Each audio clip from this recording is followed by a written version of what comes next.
Asked to speak to a group of ladies about the fruits of success.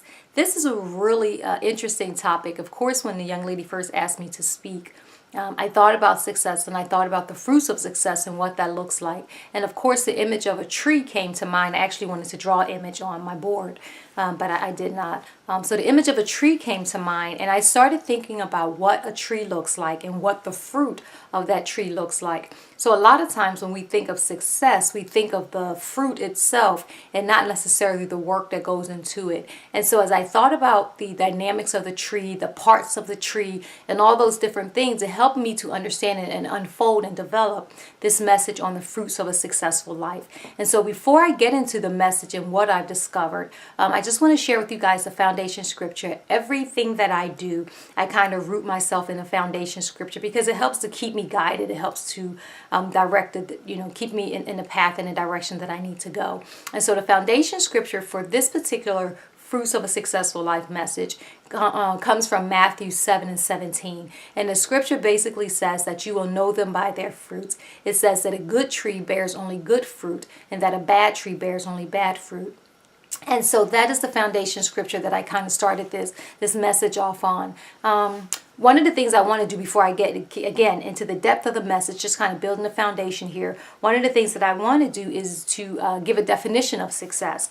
And so dictionary.com defines success as the attainment of wealth, position, or honor. That's a very simplistic definition, and it really just narrows it down to if a person is wealthy, if the person is in a position of power, I suppose, and if the person is honored, then they are successful. Other definitions, of success includes words such as money, power, and fame. These definitions of success would lead one to believe that if someone has attained these things, then by very virtue of that definition that they are successful. But we know that that's not the case. If I was to ask 100 people what they thought success was, I'm sure I would get 100 different answers, but I would guarantee that at least 90 of those answers or 90% of those answers would include words such as fame, fortune, money, power, position, honor. It would include those type of words as part of the definition.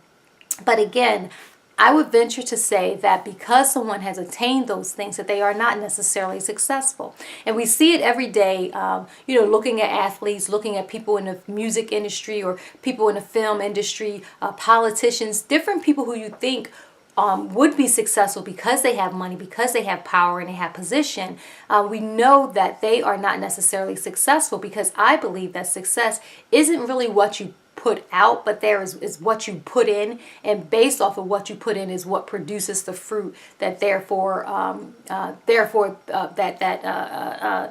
that dictates or determines success. And so I'll kind of bring it home, but I just wanted to kind of say that is really kind of the definition for me concerning success. So here are some really cute, quirky quotes about success. So one of the quotes says, "Success is not easy, and it is certainly not for the lazy. Success belongs to those who dare to achieve it. If you love what you are doing, then you will be successful. If you are doing what you love, then you are already successful. Success is what you make it. Success is a journey, not a destination. Success is a choice, and success is the opposite of failure." That could be debated, so I'm not even going to go into that quote, but success is the opposite of failure. So yeah, that's one of the last quotes. There's a testimony of a young man that I wanted to share with you guys, and the guy name is Todd Marinovic.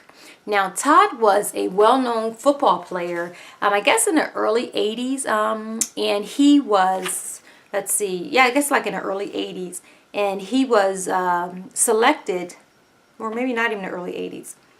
Let's see. So basically, Todd was a football player. He was let me see, at the age of 20, I'm trying to figure out where to start. At the age of 20, Todd was the 21st pick in the first round draft pick. And in my research of Todd, it said that he was picked over Brett Favre. Now, I'm not a football fan. I don't know anything about the sport or much about the sport. But those who are football fans tell me that that's a pretty big deal. I guess Brett Favre is a big deal. And the fact that Todd was selected over him in a first round draft pick kind of gives you an idea of how awesome of an athlete Todd himself was. So here's the background story. When Todd was born, his father, who was also a well-known sports athlete, or a well-known athlete, I think they said that his father, they still use like the calisthenics and all the things, I think calisthenics is the right word, and all the things that the football players, like their training and all their training programs and all, is some things that his father had developed many, many years ago, but it's still used in training of athletes today. And calisthenics, that's the word I was looking for. And so Todd's father, was a really well-known athlete, and one of his dreams was to raise a son who was a great athlete. And because his father really understood the sport, he understood the body and all those different things and how you can develop a body to become very athletic and top tier in the sports, or in top tier in sports in general. His father began to, almost like a Frankenstein thing, where you begin to build a person into what they can be to be successful or to overcome, or whatever the right word or language is. So his father began to develop him to be a world-renowned athlete. And so by the time that Todd was 4 years old, he was running by the time he was 8 years old, he was running like 4 miles a day. Todd's father had him on a strict diet of, only fresh fruits and fresh vegetables. He couldn't eat any sugar. He trained like nonstop. He really didn't have much time to spend with his friends or do anything. And by the time Todd was 20, he had all of these accolades to attribute to him in the field of football, or to attribute to him in the arena of sports, or in the arena of football. And so, like I said, he was a 24th draft pick over Brett Favre. He was picked up by the Los Angeles Raiders, and he signed a $2.25 million deal, which included a $1 million signing bonus. And this was all at the age of 20. Now, in anybody's mind, you would think, man, that guy was pretty successful, because by the age of 20, he was already a millionaire doing the sport that he loved, and just really successful in it, really dominating the sport. So by definition, because he had the power, he had the stature, he had the money, he had the position, he had the fame, by that definition, we would think that Todd was successful. But let me tell you the other side of the story. So although Todd loved sports, he loved to be athletic, he enjoyed the game of football. What he didn't love was the isolation that came with it. Because he had trained so hard, even as a young child, Todd never really was really able to connect and build relationships or have friendships or do a lot of the things that normal young kids would do, like have sleepovers and, play outside with their friends, because he was constantly in training, because that's what his father was doing, trying to develop a world-renowned athlete. And so what happened is, as Todd got older, he began to do things to try to fit in with the other friends and fit in with his peers. And so one of the things that Todd did is he began to smoke marijuana. And so among his peers, it was like, okay, yeah, you're this great athlete on the field, but we see you, at the parties and hanging out, and we see that, you're smoking marijuana and, hanging out with the rest of us. So Todd really hungered and longed for just that feeling of inclusion, that feeling of I fit in. And so, unfortunately for Todd, though, his desire to fit in, he went from smoking marijuana to doing other more addictive drugs, and eventually Todd became a full-on drug addict. And so by the time he was 20, by the time he went into the NFL, he had already had a drug addiction that he just wasn't able to beat. So unfortunately, because of his drug addiction, Todd was, eventually let go out of the NFL and lost his contract with the NFL, and would spend the next 20 plus years of his life, in and out of drug addiction and trying, homeless and everything else that came with his addiction. And so as a result, he never really kind of did the Hall of Fame or, made it to that level or that stature.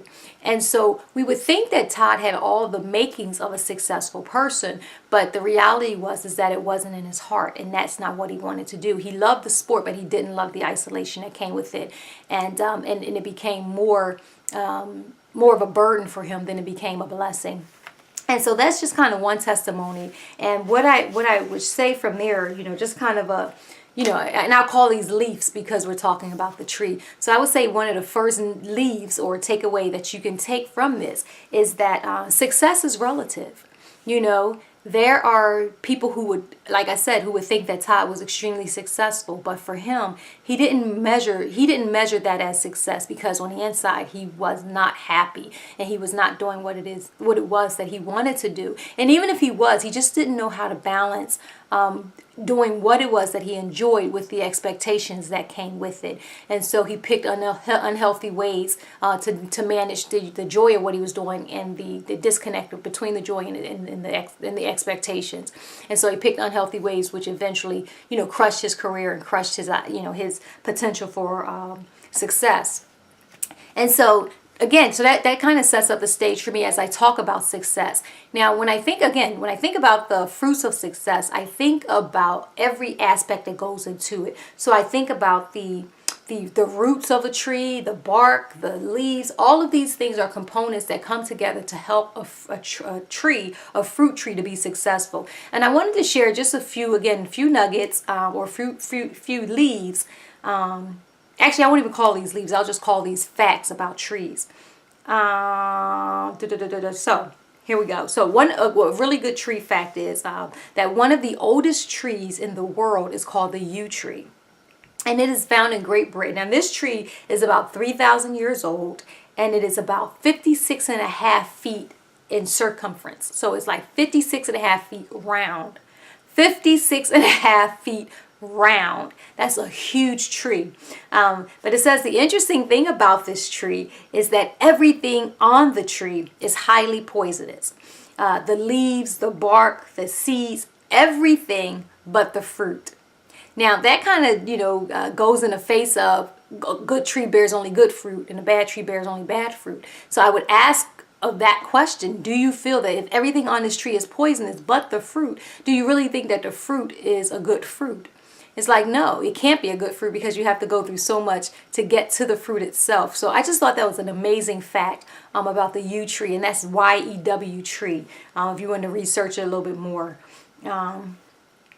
So another fact about a tree is that, trees use the energy of the sun to split the atmospheric carbon dioxide into the constituents of oxygen and carbon. And so that's a little more scientific than I wanted to get into. But basically what it's saying is that the tree, uses the oxygen and the carbon to grow. So it says the carbon is the primary building block of the tree. And, most people believe that the tree grows based off of the soil or what's in the ground. But actually the tree grows largely out of what's in the air, which I think is very, very, that's a whole nother message in itself. So a second leaf that you can take from that is that, your roots are not a determining factor for the success in your life. So you may say, I was raised here, or I grew up here, or my parents were this, or my parents were that, but that is not a determining factor for success in your life. So that's the second leaf for you to kind of, jot down. As I was researching also, there is another interesting fact that I found. Who knew that trees were so fascinating? But another interesting fact that I found is that there are, particularly for fruit trees, that there are two types of fruit trees. There are self-pollinating fruit trees, and there are cross-pollinating fruit trees. So listen to this listen to it and think of it in terms of, entrepreneur, and in terms of someone building or developing, or business mind or business sense, or just think of it even in personality. So just think of it in terms of that. But it says that self-pollinating trees are self-sufficient, they're self-reliant, and they're self-motivated. And so what this means is that these self-pollinating trees, they don't need other trees to help them to grow. They can do everything that they need. They've already got inside of them to kind of do that. But then you have the cross-pollinating trees, and these trees are dependent on other trees for their growth. So they need to be surrounded by other trees, because other trees encourage them to grow. So you're probably wondering why is, you're probably wondering like, wow, that's fascinating as far as, when you think about a self-pollinating tree versus a cross-pollinating tree and how that relates to business. I really find that so fascinating. And it's like with trees, success is something that grows from, from a seed that is planted. And that seed is being like a worthy idea. And so success begins with an idea. And like the fruit that grows from the tree,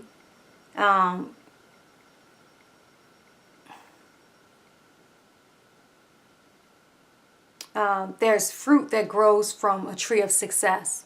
So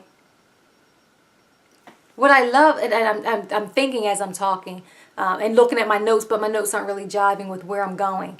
But what I love about fruit, when you think about fruit and you think about success, like fruit is you can't manufacture. You cannot recreate fruit. You cannot take an apple and manufacture an apple. An apple grows only from the seed that is planted, watered, cultivated, and from that it grows and into this product which becomes the apple.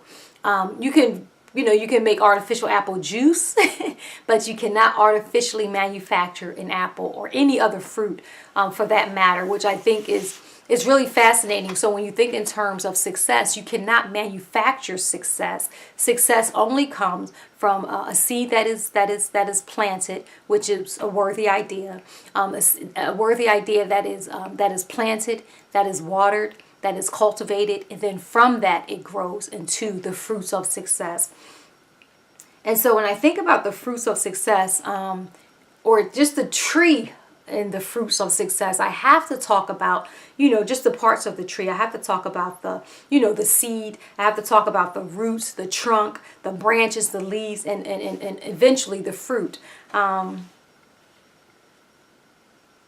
And if I had more time, I know I can kind of develop a more compelling story, but I think that you should get the gist of where I'm going. As how a tree parallels to a tree of success, and the fruit, being born off of either of the fruit tree or the tree of success, what that fruit looks like.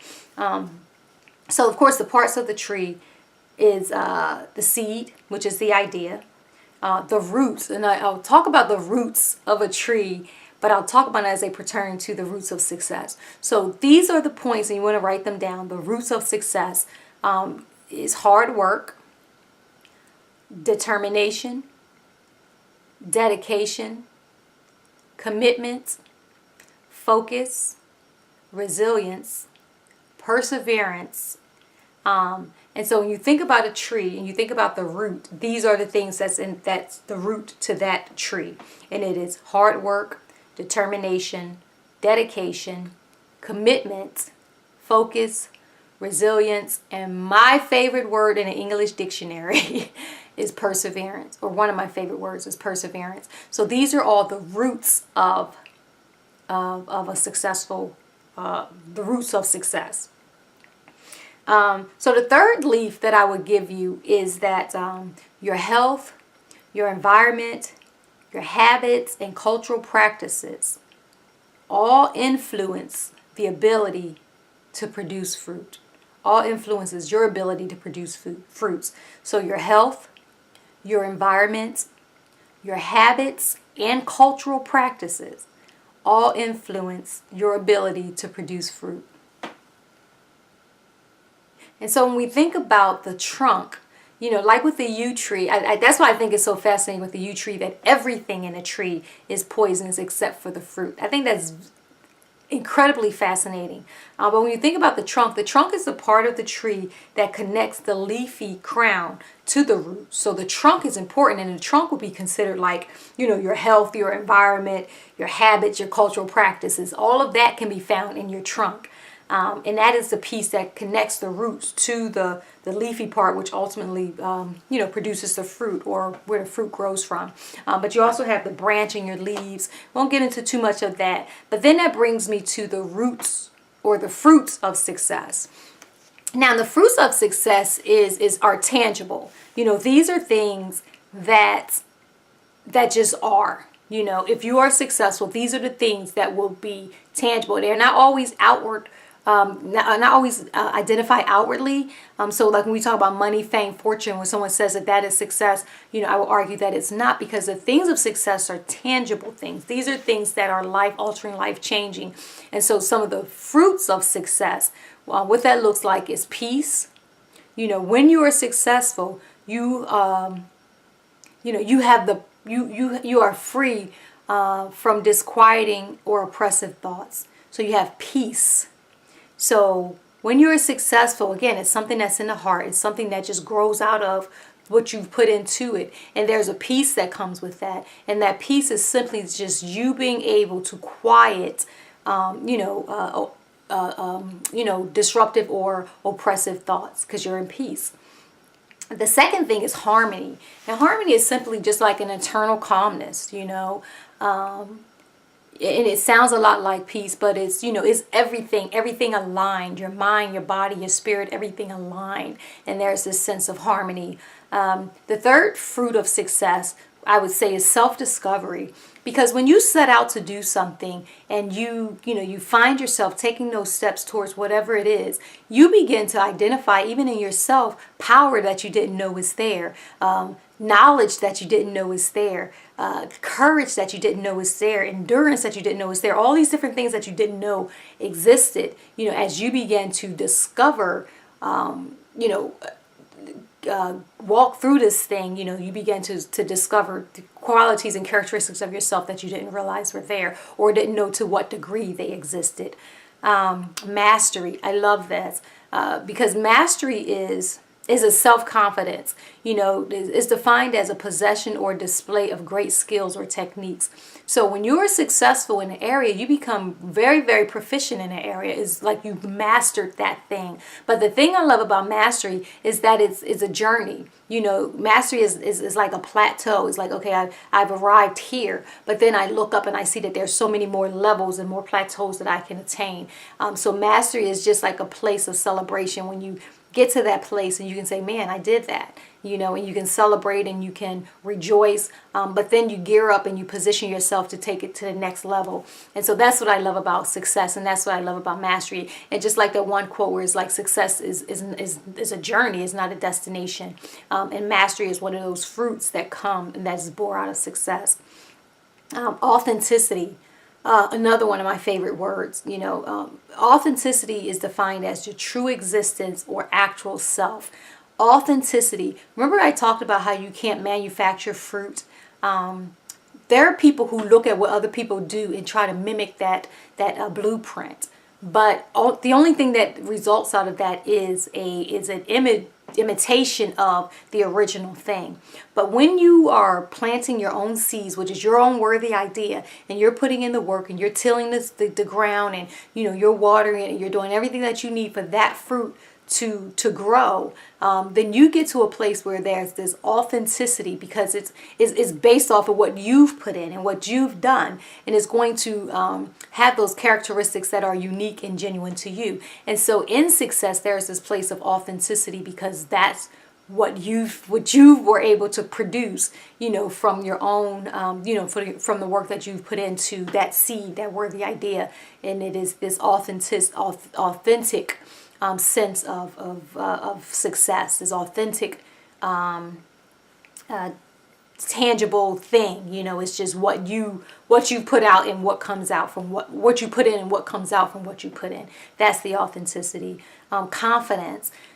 I cannot talk about confidence enough. That is, I don't know why these are another one of my favorite words. But confidence, there's a quiet confidence that comes when you have walked this thing out, whatever it is. There's a confidence that comes when you have this worthy idea and you begin to walk that path of bringing that thing to reality. And once you get to the place where that thing now becomes a reality, it's like, man, again, I did that, and I can do that, and I have what it takes to do that. And so there's this confidence that comes that only comes with with the work, that only is birthed out of, or bore out of, what is put into that tree, to bear that fruit. motivation. You're motivated to go to the next level. You're motivated to keep pushing. You're motivated to continue to do, because now you have this thing where that says that I'm really a contender and I can do this thing. Courage. I mentioned courage earlier, and courage really is just the mental or moral strength to venture, to persevere, and to withstand danger, fear, and difficulty. So when you are courageous, there are things that God has called me to do that far exceeds anything that I can imagine, anything that I can think. But once I realize, and once I kind of get into it and I realize that, man, again, I can do this thing. There's this sense of courageousness that comes with it. And, and it just, again, just something that is born out of the fruit of success. And lastly, the thing that I would say that comes from the fruit of success is there is no competition. And I'm going to say that again because people have to understand that successful people are not successful because they're looking to compete with anybody else. They're successful because they have developed a worthy idea. They've sown that idea. They've cultivated that idea. They've tilled the soil to that thing. They've watered it. And then from that, they are able to produce this fruit. And there's no competition in that, because that is a result of what they were able to do, however they were able to do it. And so that I love that one of the fruits of success is no competition. So I'll go through those again. The fruits of success is peace, is harmony, is self-discovery, is mastery, is authenticity, is confidence, is motivation, is courage, and there is no competition. So I want to kind of close up with one last thing that I want to share, and this just kind of brings everything to full circle. So I was watching television a few years ago, and there was an Ironman competition, and I think this was back in 2010. And in this Ironman competition, I'm watching the TV, and the television was on mute, and there was this image on the television of this guy just running and he's falling, and really old gentleman, and he's falling, and he just cannot stay on his feet. So I turned up the volume to hear what's going on, and I learned that the gentleman that was on the screen was a 80-year-old Ron Cocken. And so in 2010, Ron Cocken set out to compete in the Ironman triathlon. And if you're not familiar with the components of the Ironman triathlon, it consists of a 2.4-mile swim, a 112-mile bike ride, and a 26.2-mile run. So Cochran, he finished this run in 16 hours, 50 minutes, and 43 seconds. So when asked, if he felt like he was successful, his thing is absolutely, because he set out to complete the Ironman triathlon. He didn't set out to come in first, second, third, or even fourth or fifth place. He set out to complete it. And when he completed that, I am certain without question that he felt all of those fruits of success. He felt that he felt peace about what he had done, what he had accomplished. He felt harmony. Everything was in sync because his body, his mind, his spirit, everything allowed him to get across that finish line. He had self-discovery. He pushed himself beyond a point that he even knew that he could push himself beyond. He had mastery. So he had through his experience identified his strengths, his weaknesses, his points of pressure, whatever those things are, and he was able to master those things to accomplish and to accomplish his goal. He felt authentic. He was in his own space, his own realm. Although there were hundreds of other runners and competitors, or not even competitors, other athletes in this competition, they were not competition to him because he was in his own space doing his own thing. He felt confident, after he crossed that finish line. And I'm sure there were times during his journey where he just felt like, I cannot make this thing, but he achieved it and he completed it. And so when he crossed that finish line, there was a level of confidence that was waiting there for him. He was motivated, and in fact so motivated that he decided that he would run the next year's triathlon as well, and then and set a time for himself. He was courageous, to be able to say, despite how difficult this was, I'm still going to press and I'm going to finish. And he did finish. And not only did he finish, but like I said, he decided that this was something that he would continue to do. And lastly, there was no competition. You know, again, although there were other athletes on that court, there was no competition. He was in that race for himself and by himself, and he accomplished that which he set out to do. So in that, he was extremely successful. Just want to leave you with a couple of last points.